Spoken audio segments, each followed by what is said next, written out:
The year is 793.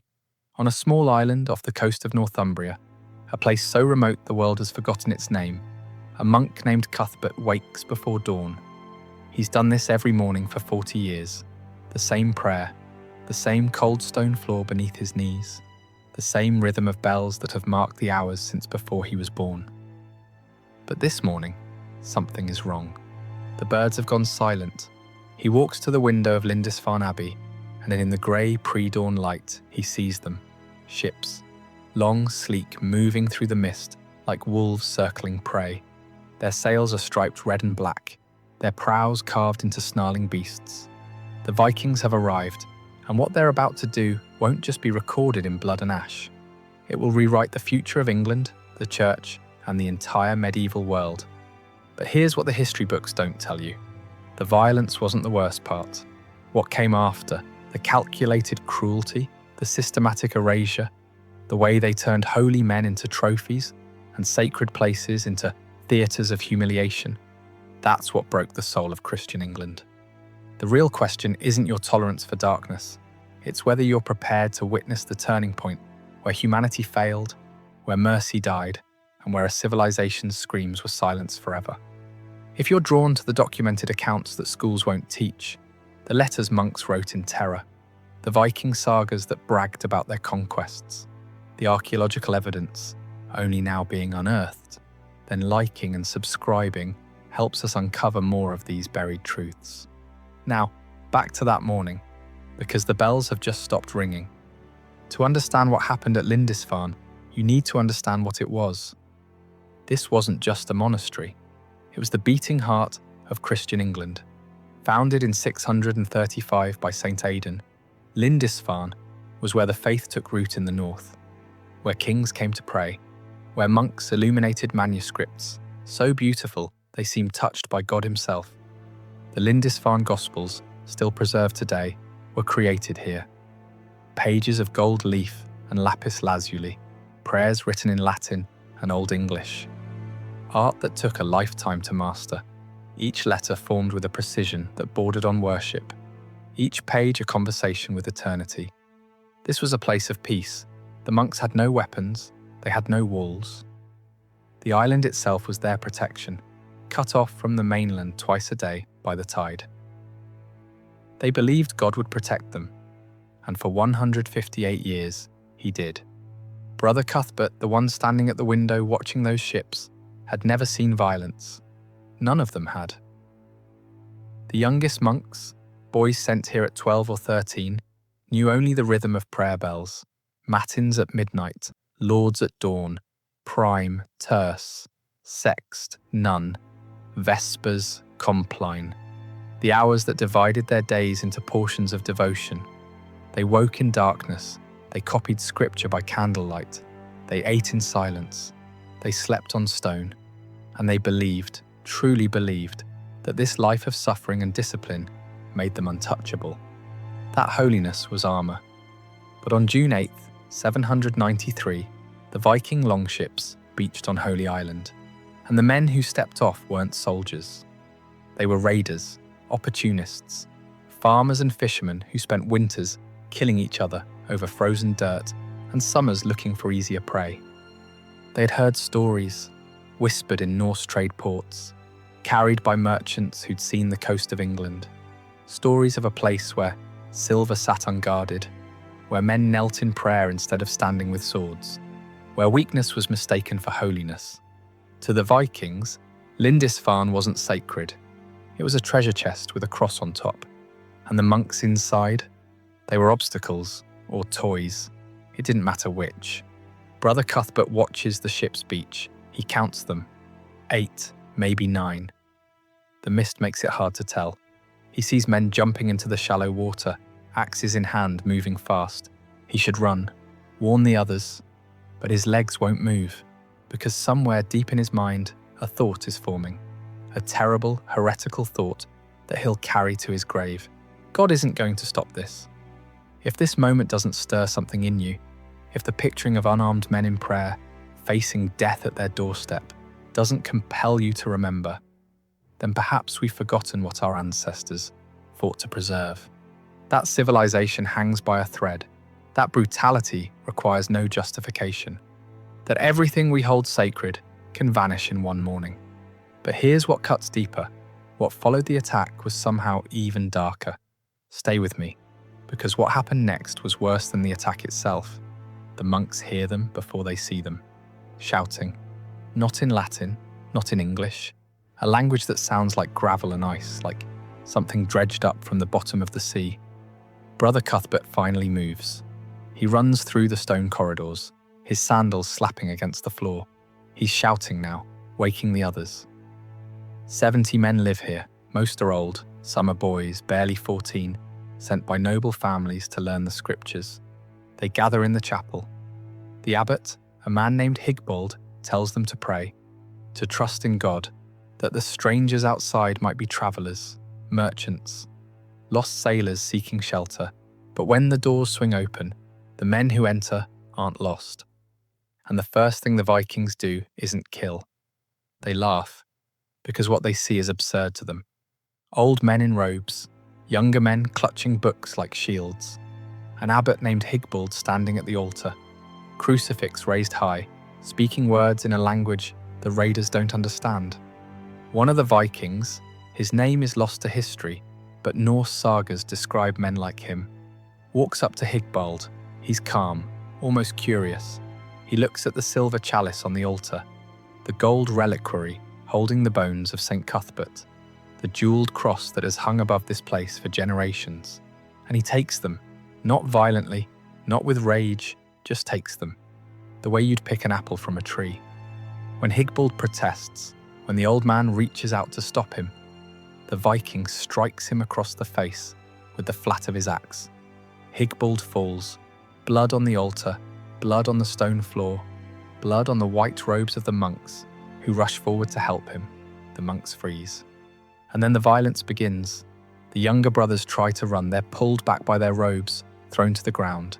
One Viking grabs a manuscript from the scriptorium, a Gospel of Matthew that took 3 years to complete, and tears the pages out. Not because he needs to, not because the pages are valuable, just to see the look on the monk's face. Brother Cuthbert drops to his knees. He's praying, the Lord's Prayer, his voice shaking. A Viking stands over him, axe raised, and for a moment it looks like he's going to bring it down, but he doesn't. He laughs again, spits, and walks away, because killing Cuthbert right now would be mercy, and the Vikings aren't here for mercy. The Anglo-Saxon Chronicle, written by monks who survived other raids, describes Lindisfarne like this. In this year, terrible portents appeared over Northumbria, and miserably frightened the inhabitants. These were exceptional flashes of lightning, and fiery dragons were seen flying in the air.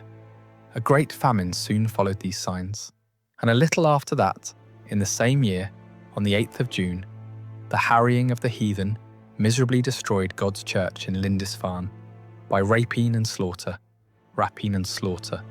The letter written by Alcuin of York, a scholar serving Charlemagne's court, is more specific.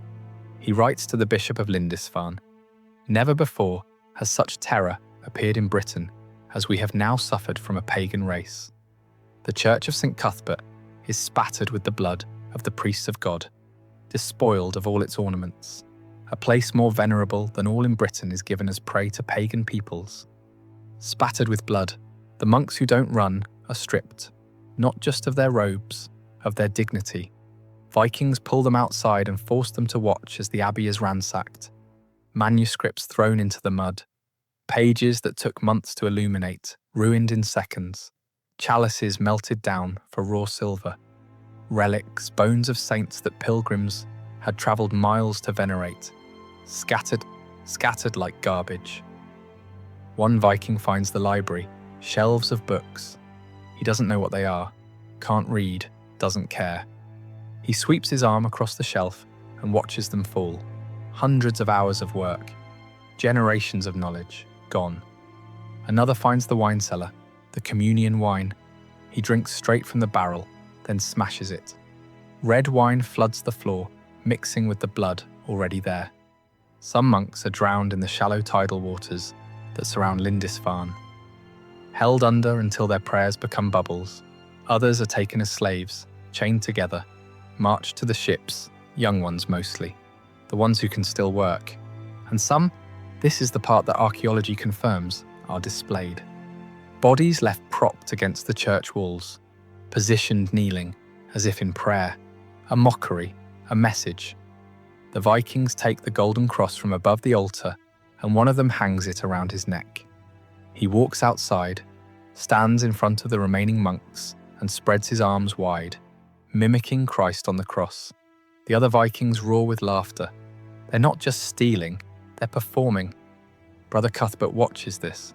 He's still alive, still on his knees, but something inside him has broken. Not his body, his belief. That the world could allow this. That God could watch this. That men could do this to other men and feel nothing. Worse than nothing. Joy. The raid lasts 4 hours. By midday, it's over. The Vikings load their ships with silver, gold, anything they can carry. They take 12 monks as slaves. They leave 37 bodies. And when they finally push off from the shore, when their ships disappear back into the mist, Lindisfarne is silent. No bells, no prayers, just smoke and the sound of the tide pulling bodies out to sea. But here's the part that makes this worse. The part that turns a tragedy into a nightmare. The Vikings came back, not once, not twice. For the next 70 years, Lindisfarne and monasteries like it, Jarrow, Monkwearmouth, Iona, were hit again and again, because the Vikings realised something. Monasteries don't fight back, and more importantly, monks can be ransomed. Brother Cuthbert survived the first raid, barely. He helped bury the bodies. 37 graves dug into the rocky soil of Holy Island. He watched Abbot Higbald, face still swollen from the axe blow, try to rebuild, try to make sense of what happened. But 3 years later, they came back. This time, they knew exactly what they wanted. They didn't waste time on manuscripts or wine. They went straight for the monks, the young ones, the healthy ones. Brother Cuthbert was 39 now, still useful. They chained him with 11 others and marched them to the ships. Historical records from the 9th century describe a system, a trade. Vikings would capture monks, take them to Scandinavia or Ireland, and send messages back to England. Pay us, or we kill them. Sometimes the church paid, sometimes they didn't. When they didn't, the monks were sold as slaves. Brother Cuthbert's was thrown into the belly of a longship. No light, no air, just the sound of oars and the smell of salt and vomit. They crossed the North Sea in darkness. 3 days, maybe 4, he lost count. When they reached Norway, he was sold to a farmer, a man who needed hands for the harvest. Cuthbert, who had spent his entire life copying scriptures, was now pulling weeds from frozen ground. His fingers, once used to hold quills, cracked and bled in the cold. He tried to pray, but the words felt hollow. Forced to row Viking ships, work Scandinavian farms. Some converted, some died, some simply disappeared. Brother Cuthbert died 3 years after his capture, far from home, buried in a field, with no marker, no name. Just another forgotten captive in a land that didn't know what monks were and didn't care. But here's where the story gets darker.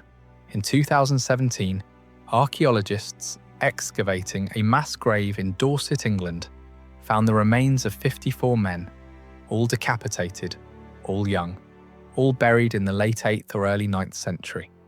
Isotope analysis of their teeth revealed they weren't local. They were Scandinavian. At first, researchers thought Viking victims, of English retaliation. Finally, evidence of resistance, of England fighting back. But then they found something else. One skeleton was buried with a small wooden cross, crude, carved by hand. Another had marks on the spine, consistent with a life spent bent over, copying manuscripts. The kind of curvature you only get from decades of hunching over a desk. These weren't Viking raiders. These were Viking-held monks, men who had been captured, enslaved, brought to Scandinavia, and then brought back to England. Maybe as translators, maybe as hostages for another ransom, maybe just because the Vikings were moving, and the monks came with the cargo. And when they were no longer useful, when the ransom wasn't paid or the work was done, they were executed. All 54 of them, lined up, beheaded, thrown into a pit. The archaeological report notes something else. The cuts on the neck bones were clean, professional, done by someone who knew how to kill efficiently. This wasn't rage, this wasn't battle, this was business. You've just learned something that isn't in most textbooks, that the Viking raids weren't just violence, they were industry, that monasteries became hunting grounds, that monks became commodities, trade goods, assets on a ledger. If that doesn't make you want to remember their names, if the fact that some of them died in foreign lands, far from home, praying in a language their captors mocked, doesn't move you to subscribe and keep these stories alive, then maybe we've forgotten what history is supposed to teach us. That cruelty doesn't need hatred, it just needs opportunity, and that the most terrifying violence isn't the kind driven by passion, it's the kind driven by profit. After Lindisfarne, everything changed. Monasteries that survived built walls, high ones, stone ones, the kind that said, "We're done trusting God to do the work we should have done ourselves." They hired guards, men with swords who stood watch while monks prayed. The irony wasn't lost on anyone. Places dedicated to peace, now defended by violence. They moved their treasures inland. The famous Book of Kells, one of the most beautiful illuminated manuscripts in history, was created in Scotland but moved to Ireland specifically to escape Viking raids. Monks carried it by hand, travelling at night, hiding it in caves when they heard rumours of longships. The monks stopped being just monks. They became fortress builders, diplomats, spies. They learned Norse, studied Viking tactics, started keeping networks of informants along the coast who'd light signal fires when raiders appeared. Prayer was no longer enough. You had to be useful, strategic, armed. And England militarised. King Alfred the Great, who ruled a century after Lindisfarne, created a network of fortified towns called burhs, 33 of them, positioned so that no one in his kingdom was more than 20 miles from safety. He built a navy, reorganised the army, instituted a draft, taxed his people to pay for walls and weapons, all because of what happened on June 8th, 793. By the time the Vikings were finally driven back, by the 11th century, England wasn't the same. It was harder, meaner, more suspicious of outsiders. Churches had armed guards, monasteries looked like castles. Trust was a luxury no one could afford. The age of undefended holiness was over. Lindisfarne Abbey was eventually rebuilt. But the monks who returned walked through halls that still smelled of smoke. They prayed in a chapel where bloodstains had seeped into the stone, and every time the wind blew in from the sea, they listened for the sound of ships. Some refused to go back. The trauma was too deep. One monk, writing in 820, said he could no longer sleep near windows, that the sight of the ocean made him vomit, that he heard the screams of his brothers in his dreams, and woke up praying in a language he didn't remember learning. But here's the strangest part. The Vikings eventually converted. By the 10th century, Scandinavian kings were being baptized. Knut the Great, a Viking who conquered England, became one of its most Christian rulers.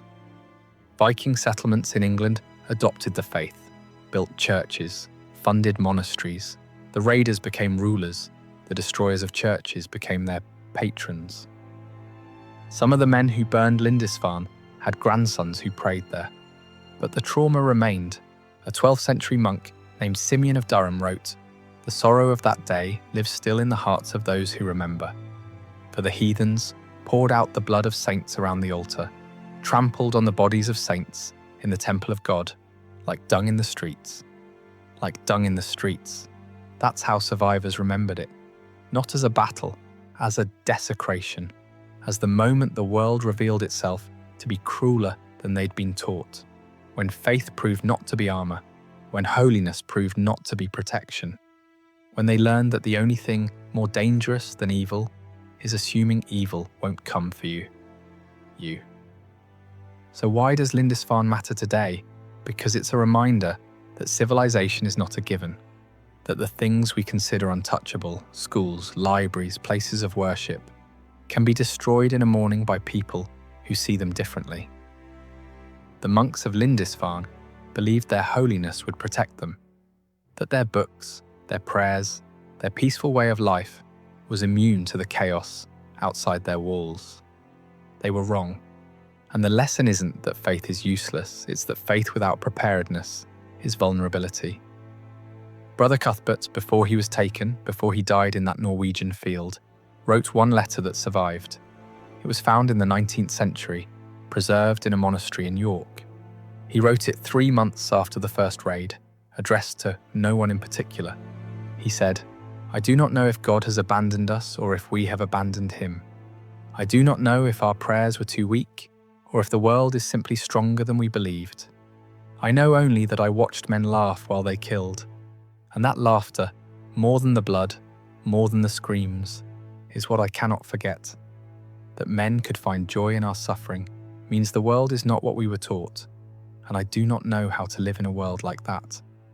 3 years later, he was in chains. Alcuin of York, the scholar who wrote to the Bishop of Lindisfarne, said this: "Consider carefully, brothers, and examine diligently, lest perchance this unaccustomed and unheard of evil was merited by some unheard of evil practice." He was trying to make sense of the senseless, trying to find meaning in massacre, trying to believe that suffering has a reason. But maybe the meaning is simpler. The world doesn't care what you hold sacred. It only cares what you can defend. You've just witnessed one of history's darkest truths, a moment when peace was mistaken for weakness, and weakness became an invitation for violence. If stories like this remind you how fragile humanity is, how easily the light can be snuffed out by those who refuse to see it, then subscribe to Crimson Historians and keep the past alive. Because some voices deserve to be heard, even if they were silenced centuries ago. Especially then, the light shines in the darkness, and the darkness has not overcome it, but only because someone chose to remember.